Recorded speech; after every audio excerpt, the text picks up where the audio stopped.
Now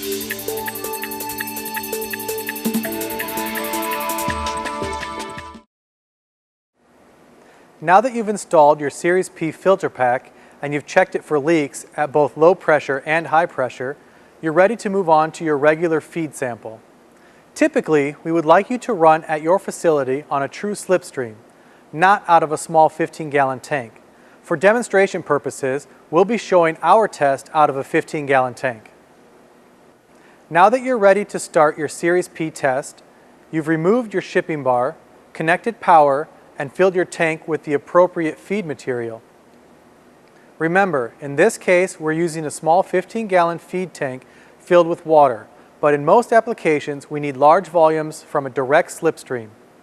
You're now ready to start the machine by opening the concentrate valves, opening the feed valves to the tank, making sure the bypass valve is ready, and making sure the concentrate back pressure valve is open.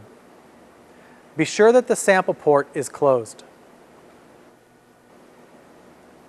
The first step of a P test is to start the machine and run it for approximately 2 hours in order to condition this new filter pack to your feed material. This will allow you to avoid any false positive data due to high fluxing new membrane. Once you start the machine, adjust the pressure to a low pressure such as 50 psi.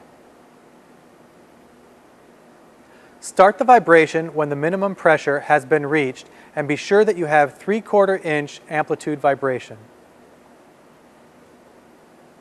Set the pressure to an operating pressure of approximately 100 psi. This initial pressure setting may vary depending on your membrane type. Consult a new logic engineer for a starting pressure based on your membrane type. Now you will collect data points for approximately 2 hours. In order to collect data points, use a Series P data sheet to record the permeate rate, the operating pressure, the operating temperature, and the amplitude of vibration.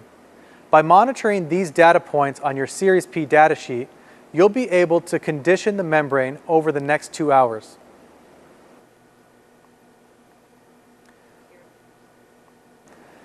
Now that you've run the system for 2 hours in order to condition the membrane, you're ready to run an initial pressure study on the Series P filter pack. Start at a low pressure, in this case 100 psi for the NF membrane. Different membranes will use different pressure ranges. For a UF membrane, you're going to use 50 to 150 psi. For an NF membrane, you're going to use 100 to 400 psi, and for an RO membrane, you're going to use 200 to 550 psi. Using the appropriate initial pressure, collect your permeate flow rate.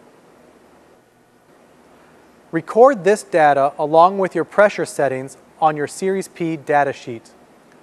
Once you've recorded the pressure, increase your pressure setting by 50 psi. Again, record the permeate flow rate at this pressure setting.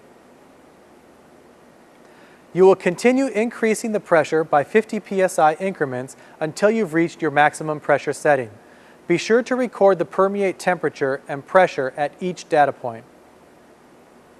Once you've reached your endpoint pressure, you can shut down the machine, record the data points, and analyze the data for an optimum pressure. By looking at this graph, you can see that the optimum pressure is 200 psi.